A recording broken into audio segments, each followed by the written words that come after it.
What's going on, guys? Right, Teacher in the house, and I'm here with my GPL post-season review, where I like to break down my team, break down my season as a whole, and talk about what I liked about my team, what I don't like about my team, and sort of what I would and wouldn't draft again, and kind of talk about my season as a whole. So, of course, as you guys know, I lost in the quarterfinals to DJ.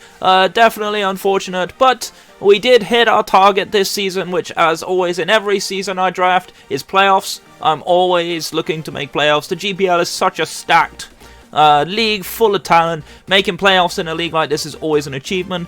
But honestly, I'm going to preface this by saying that genuinely, I don't think I played that well this season. Certainly compared to last season, I did not play at all at my normal standard. I felt like I didn't really adapt to the Gen 8 metagame as well as I would have liked. Definitely a lot of things went well, a lot of things went wrong, and we'll talk about them Pokemon by Pokemon, game by game, and stuff like that. So, let's talk about the kind of weaker links of my team, starting with Akabalion. It was a pick that I made because I wanted a quick pivot. Like, a fast pivot goes really nice with Zeraora, of course, Zeraora being blisteringly fast, but having an extra pivot is always nice. Now, the problem is, when I drafted it, I thought it got both Volt Switch and U-Turn. It turns out it actually only gets Volt Switch, which kind of put me in a little bit of an awkward spot, especially as Cobalion, of course, does not really touch ground types very well. Doesn't get anything to hit the ground types, so having double Volt Switch invited ground types in. And I kind of felt like I couldn't really use Cobalion all that well. Now, Cobalion almost got the MVP. Had it hit the Mega Hold on DJ in the semi-final, or in the quarterfinals rather, it would have been a different game.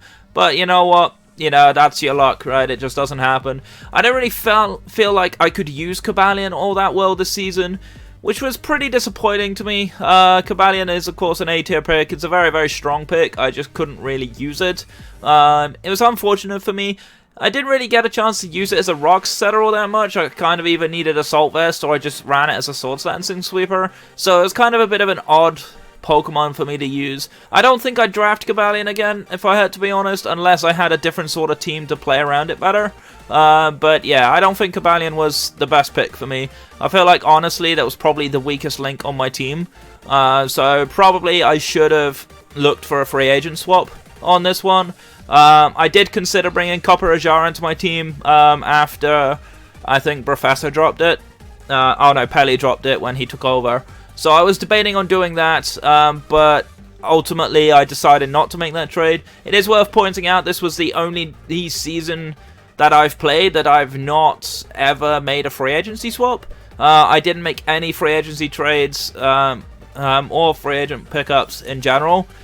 Which is unusual for me. Normally I tend to tweak my team as the season goes by. So that was probably a massive fault on my end. I probably should have considered making changes, been a bit more decisive when I wanted to make those changes. But yeah, ultimately I didn't, and I felt like I probably should have dropped Cobalion relatively early into the season and picked something else up. But yeah, it is what it is. Next up, really kind of disappointing for me, was Skuntank. I love this Pokemon. I think it's a really cool Pokemon. The fact that it's a grounded poison type means I can get rid of Toxic Spikes. It's a Defogger that's not weak to Stealth Rocks, which is always nice. But I kind of didn't really use it. It came to one game, which was against Exo, and it didn't do anything, by virtue of the fact that my Orbeetle and Goodra basically just won the game on their own. So, yeah, Skuntank didn't really have anything to do this season. The only time I could have brought it was against DJ. It was actually on my original team before I took it off and replaced it with Whimsicott. But yeah, it's a cool Pokemon. I think I would probably draft it again, but I would probably have to look at my playstyle and kind of have a look at how I would use it and how I'd use it better. Because I felt like any time that Skuntank was good in a matchup, I had other tools that I could use that were probably a little bit better. So I felt like Skuntank was just hard to fit into the team. But I do like the Pokemon. I think it's got a lot of cool things going for it. So hopefully, eventually I can bring it again. If I do draft it again, which I hope I do. But you never quite know in the future what you get. You could end up with better picks. But yeah, I like Skuntank. Didn't really use it very well this season. So hopefully if I do draft it again, I'll get better. Now, Sigilyph See, like, Sigilif on its own is such a good low-tier Pokemon. Because of Magic Guard, it's not actually weak to Stealth Rocks, despite being a flying type. Does get Defog, does get a lot of cool things, like Stored Power with Carmine and Cosmic Power and stuff like that. It gets a lot of cool things, but I just found it very difficult to fit it into a team. I found it difficult to justify bringing it, and the times I did bring it, I misplayed with it really badly. So yeah, honestly, I don't think Sigilif was a good pick. I probably should have considered dropping Sigilif as well. But I kind of like having multiple hazard removers, especially ones that are not weak to rocks. So obviously, Skuntank and Whimsicott were my other defoggers. None of them are actually weak to rocks. So on the face of it, the concept behind the pick was good, but I didn't use it very well this season, and that's my fault. I brought the wrong sets against the wrong opponents a lot of the time, and that's kind of what cost me. So yeah, in that instance, yes, if I want to use Sigilif again, I need to kind of learn how to use it better and kind of figure out what I want to do with Sigilif, because it does get a lot of great moves. It's got a decent amount of coverage, gets things like Heat Wave and stuff like that, and Ice Beam. So it gets decent enough coverage. I should have been able to use it better, I just didn't. Next up is Rhydon. Probably the only Pokemon that I didn't get the most use of, but that was because I just didn't bring it. The only time I ever brought it was against Crimpix. And it did actually its job. I built a Rhydon set that was specifically designed to take on Darmanitan. It actually killed it with Stealth Rocks, which I thought was kind of funny. But yeah, like ultimately, Rhydon, I had it for a purpose. I was glad I picked it up because I like having ground types on my team, and Rhydon is a very, very good ground type. Good HP, good attack stat, and a very solid physical defense. So it is actually very much worth a pickup, especially if you're looking for a low tier pick. It's quite notable that 3 of my 4 C tier picks are actually in the weaker links part of my team. So yeah, I felt like I could have used Rhydon a bit more, but ultimately, no. Like, Rhydon is a great mon to have. It does force prep, it does force things like water and grass coverage, which, you know, some teams might find awkward. But yeah, I just felt like I couldn't bring Rhydon in his team, because my team is so fast that Rhydon kind of doesn't necessarily fit. It was way too slow. But it was good for physical bulk, it was a decent natural hull bulk, but I had no reason to bring it when I could have brought other things. So, but yeah, against Crimpix it did exactly what I needed it to do. I wanted it for Darmanitan and for a couple of other things. It did what I needed. But yeah, I could have done more. Alright, so let's talk about the middle tiers. The things that I thought were decent for my team, but not necessarily the best. Now, Zeraora is always a hard one, because I first picked it in the draft. I did quite honestly say that if Zeraora got down to me, I would first pick it, so I did. I love this Pokemon. I think it's actually surprisingly versatile. It's not as good on the special side, thanks to no hidden power, of course, which is a little unfortunate. But honestly, it's actually really interesting, because what I learned with Zeraora is you don't ever need a speed invest, really, all that much. Because with it being the fastest mon in the game, it's 1 base speed higher than Dragapult, for example. It does get a lot of good coverage moves, especially on that physical side. The knockoffs, the Player Roughs, the Drain Punch, Close Combat, you know, Grass Knot. You know, these kind of moves are really, really good coverage. It does make Zeraora a nightmare to prep for, but the problem is, like, as soon as you see a Zeraora on your team, you're always going to have a lot of prep for it, and I just didn't really play Zeraora anywhere near as good as Transall did last season, so it's kind of annoying for me. I would consider drafting Zeraora again if it doesn't get banned. I would absolutely consider drafting it, but I would have to learn how to play with it better. I think I got a good idea towards the end of the season, but I didn't really use it to its full potential or use it for what it was best at, and that kind of really cost me a lot of usage. So next up is the surprise pick for me, which is Rapidash. So Rapidash, when I was drafting, I was kind of stuck in 2 minds, because I was debating if I wanted to go G-Max Colossal and have my fire type there, and then draft like a low tier ground type, which obviously later I picked up Rhydon in a trade with Nitro after, or before the start of the season. Or do I take my fire type low tier and take something like G-Max Sandaconda as my ground type, which is actually what I ended up going for, so I picked up Rapidash. Rapidash is very underrated. Flame Body is actually a very, very nice ability, and Flash Fire is also nice, because people sometimes have to account for Flash Fire being a thing, right? You know, Flash Fire is very important because it does give me an attack boost, or to boost the power of my fire moves, rather, I should say. The attack boost is a different ability, but it gives me quite a lot of impetus. It's like people would be scared to click a fire move if I have Rapidash because it's such an easy switch in. Obviously, Flame Body is nice because it cripples the physical attackers that try to hit it with contact moves, which is always nice. It definitely threatens things that want to click knockoff. It does cause a lot of issues. It actually hits surprisingly hard. It's got a good speed tier. It's just pretty frail, which is something you always have to bear in mind. And much like Arcanine, it does have Flare Blitz and Wild Charge, which are obviously heavy damage, but a lot of recoil. It does get Morning Sun, which is also nice. It gets a decent bit of fighting moves for coverage.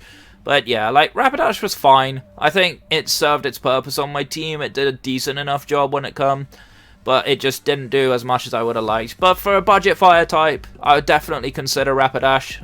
It's 100% worth it. Fire type Pokemon are often super competitive and highly contested picks, especially when you look at like Unova and Darmanitan, you look at Cinderace, Chandelure on a special side. Right, there's a lot of really good fire types that are always difficult to kind of pass up if you get the opportunity to pick them up.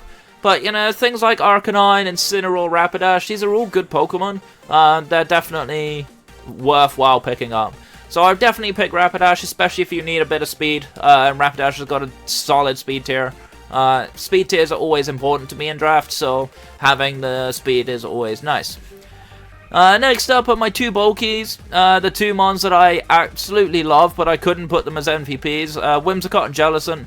These guys really did a great job defensively this season. You know, my Prankster Whimsicott set that had no attacking moves did a good job of stalling out Cap Guy's team, and Agoshi, of course. Put a lot of defensive pressure on there. I did get a good opportunity to use it offensively as well. I didn't do as good a job with it against DJ. That was a mistake on my end. I should have brought Skuntank ideally. Skuntank would have been a better pick, but that was a problem with me in prep. Not necessarily a problem with Whimsicott. But no, I think Whimsicott, very versatile Pokemon. Prankster is a great ability, Infiltrate is a good ability, Chlorophyll is actually a very underrated ability, especially if you draft a Sun team. I think Whimsicott with Chlorophyll is actually very, very strong. Hits very hard as well, and with that double speed, it's already got 110 base speed, so it's already fast. Doubling that speed basically means you're faster than a lot of Scarfers. So it does actually make a lot of interesting situations happen. Gets decent move pools as well. It's got Moonblast and Giga Drain for stab and Energy Ball as well. It does get things like Psychic, which is nice for the poison types. Whimsicott being quad weak to poison definitely doesn't help it. But having Psychic to be able to catch them on the switch in is actually really, really good. Defog is always nice. A Defog are not weak to rocks, as I said, with Skuntank, Sigilyph, like, they're very, very good picks to have. Prankster Tailwind, Prankster Trick Room, it does get Thunder Wave as well, it does get U-Turn, so it gets a lot of cool stuff that you can do with it. This is a pick that I think a lot of people should pick up in draft, but I feel like a lot of people kind of don't consider it unless they think it can fill a role in the team. Well, given the fact it's Grass Fairy, it's a part of both cores, both competitive cores, so it's 100% worth picking in my opinion. I would absolutely draft Whimsicott again. I've used Whimsicott before this season, used it again this season, I'll use it again if the opportunity is there. I think this is a very good pick. And Jellicent, of course. Jellicent is a classic, very, very bulky, very, very solid mon. Water Absorb and Curse Body, natural answers for Dracovish, for example. Really, really cool mon. I love this mon to bits. Willow Hex is such a cool strategy. Shadow Ball and Ice Beam.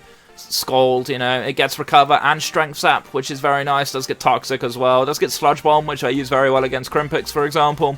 There's a lot of cool things that this thing can do. And Bulky is exactly what you want it for. Bulky Waters are always competitive. I had a lot of options as to which one I wanted to pick, but I had to pick this one. I think Jellicent is too good not to pick. I know Exo really wanted it, and I sniped that off him. But yeah, really, really good pick. Probably one of the most underrated picks of my draft. But I'm really, really glad for it, and I would 1,000,000% draft this again. I think this will always be a contested pick unless, like, everything gets grass coverage, no.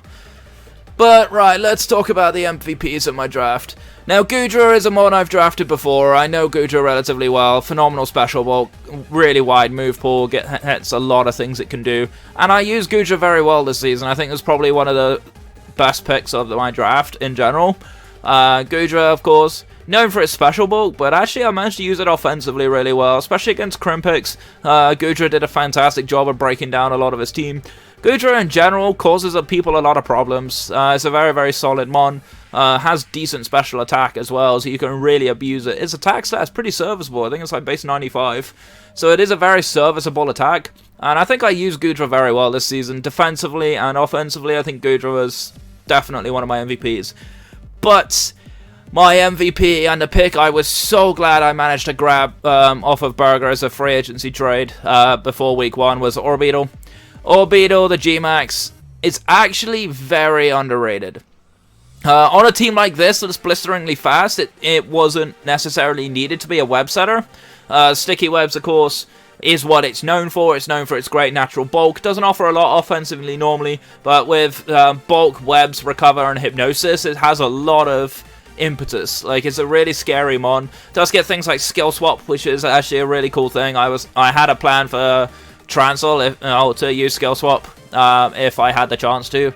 But obviously I didn't get far enough, and neither actually did Transl, funnily enough, so that was kind of funny. But yeah, like, Orbital does a lot. Iron Defense Body Press, really, really solid, especially on this thing. It's got a great physical defensive stat to work with it.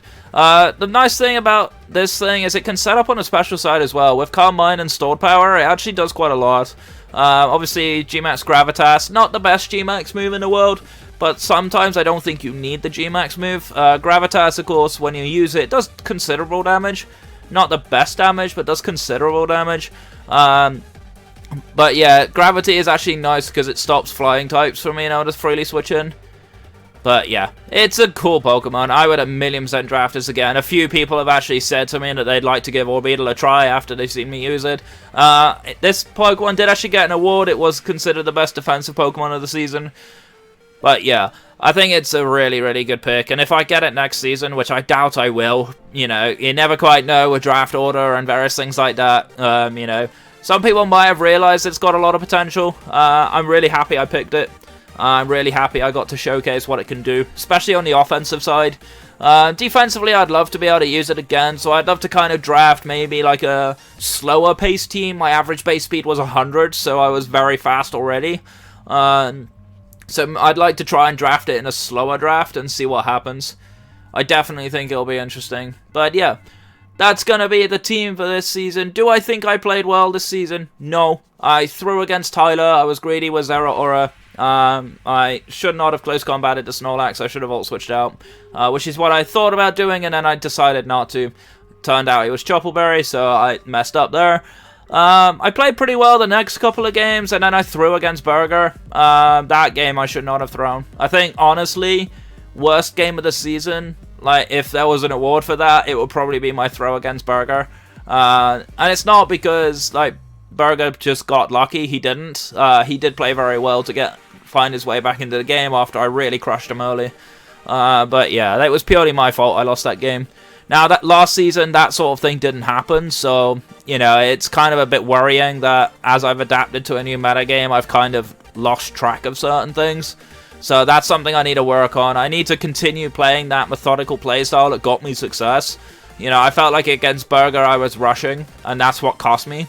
So I need to sort of steady the ship a little bit, you know, not push myself into playing fast, because I don't need to play fast. You know, I'm often being known as a slow, calculated, methodical player. A lot of you guys who have watched a lot of my videos, you know that I'm quite steady and I'm always calcing a lot. There's good reason for it. You know, I'm not just doing it for the hell of it. You know, but I'm doing it because it's an important thing to do. And it's definitely something I recommend a lot of inexperienced players to kind of get into the habit of doing, just because it will help you out a lot more. Then, obviously, being ill kind of made me sad. I'd have loved to have had a rematch with Solo. Solo has got an unbeaten record against me, but it's just really unfortunate timing. I had a major illness, so I couldn't play, which is a shame because he choked quite a few games this season, so, you know, I might have had a better chance to beat him. His form wasn't that great this season, but, you know, it is what it is. And then, of course, I felt bad for poor Krimpix. I still feel bad about it now that I had to smash him that hard to guarantee my playoff spot. But, you know, it is what it is, right? And then against DJ, I just felt like I didn't have a good matchup. The form guide didn't really suggest I win that match, and it kind of proved true. He out-prepped me, basically. I made mistakes in my prep, and I know what I did wrong. Like, I should have had Fire Punch on my Zero Aura. I should have had better answers for Eldegoss, and this is why I should have brought the Skuntank instead of Whimsicott. Skuntank was on my team, and then I dropped it. Now I realize I shouldn't have done, and various things like that. There were things I didn't account for, and that's why I lost. It's as simple as. But yeah. Ultimately, that's the end of my season for the GPL in terms of battles and stuff like that. I will, of course, still be doing with pick'ems with our boy Trancel, of course. And I will, of course, do the post-season power rankings, the end-of-season power rankings after the final is done. That's going to be a lot of fun to do. But yeah, that's going to be as far as GPL goes. And then the next GPL season won't actually be happening until the DLC comes out. So we'll know a little bit more then as to when it comes back. So kind of in between time, I will probably end up doing some filler content and stuff like that. Like top 10 Pokemon and stuff like that. Things that I like. So there's a lot to look forward to in that sense. It's nice. I am looking at potentially joining another draft league. A couple of leagues have caught my attention recently. I know one of my friends, KD King Gaming, is thinking about doing a draft league. So things like that would be something I would be interested in doing. But yeah. So there might be another draft league coming. I'm not going to promise anything just yet. But yeah, for now, that's all I've got for you. So I'm going to get on out of here, and thank you so much for watching. My name is Royal Bomby Teacher. I'm your coach of the Royal Bomber for Bombies. Stay safe, stay awesome, and I'll see you guys next time. Take care.